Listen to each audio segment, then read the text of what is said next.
I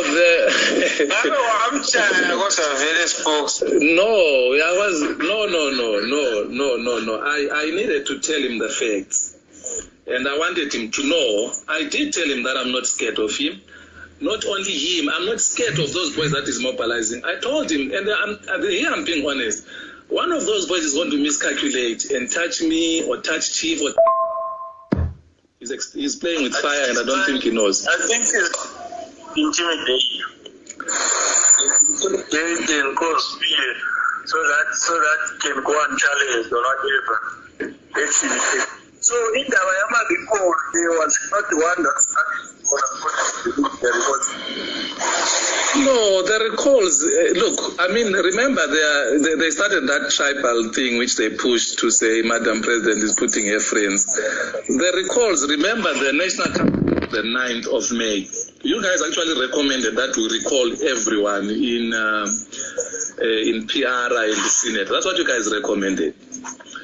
And we did give him the names that are supposed to be recalled. Some of them he changed unilaterally. When it comes to Madam President was not involved in the issue. I'm not lying. I mean, I've got letters from different provinces. They wrote to the standing committee and recommended that people be removed, and people were removed. When it comes to filling up of those places, those opened by the recalls, it was Chairman Komich and Madam Chair Konye they were the ones who were responsible for this process. They actually consulted the provinces.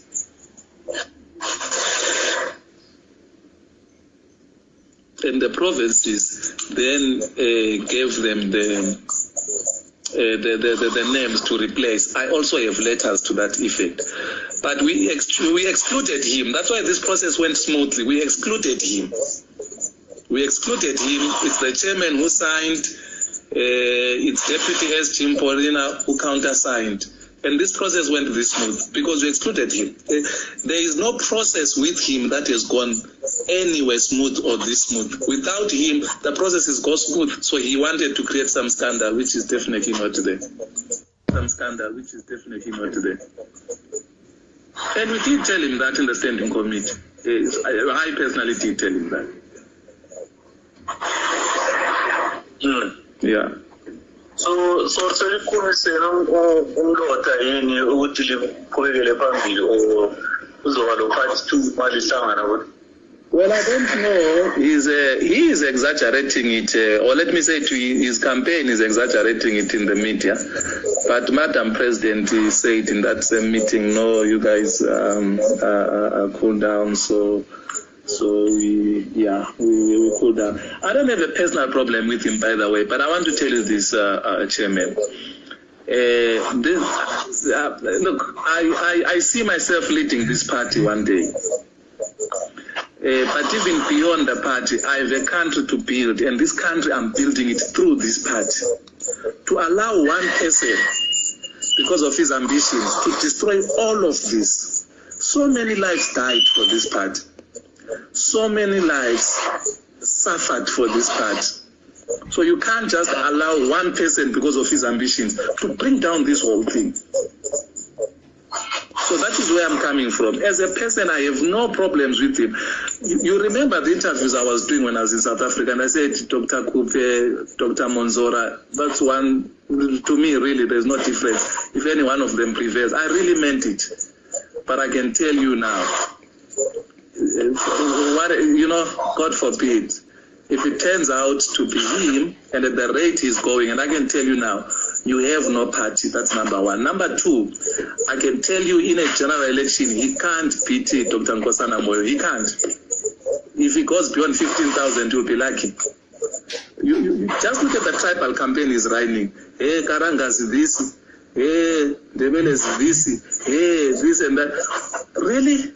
I mean, in one person, you have a campaign that says Ndebelas are dogs. In one person, you have a campaign that says 2 angry Ndebelas. In one person, now Kukraundi was what do you call this? Was a civil war. That's one person, eh?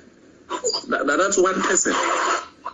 Now, the Chimanikire there, you don't find all these tripartites, right? You have Senator Komichi. You have Senator Komichi, you don't find this. You have Senator Mutsuri, you don't find all of this. All these people are candidates. You have Dr. Kupe, you don't find this. In one person. In one person.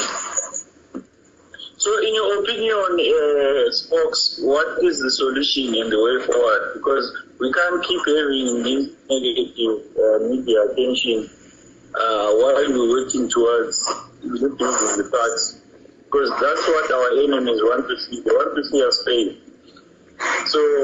So what is this way forward and what's the solution? Because we need one, and we need to be proactive and act soon.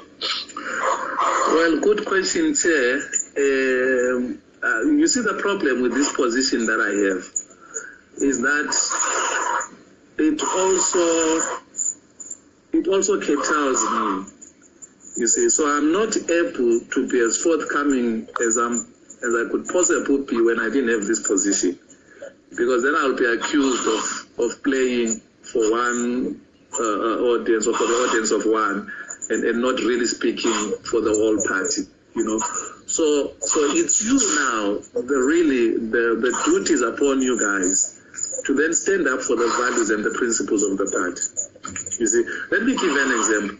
You will see what I said to the journalist when the journalist asked me. I said I would not comment, because I couldn't also reject that there was a fracas, because if I had rejected, then I would have been lying and I would have felt bad about it, because I've made a commitment anyway that I'm not going to lie. Plus, at the same time, I have a duty towards the party not to air our dirty laundry in public. You understand? But I can tell you now, from where I'm standing or where I'm seated right now, I meant what I said. The guy does not qualify to lead even a better society. At Sly Media Productions, we offer live streaming services to companies willing to reach a worldwide audience. We have the capacity to live stream debates from various locations for a wide range of clients. And our online audience, we welcome you back. We follow them and help build Zimbabwe brand on a positive note. On the second report on citizens' perceptions. And for us, our interest has always been around how do we leverage technology to communicate policy, to communicate public issues.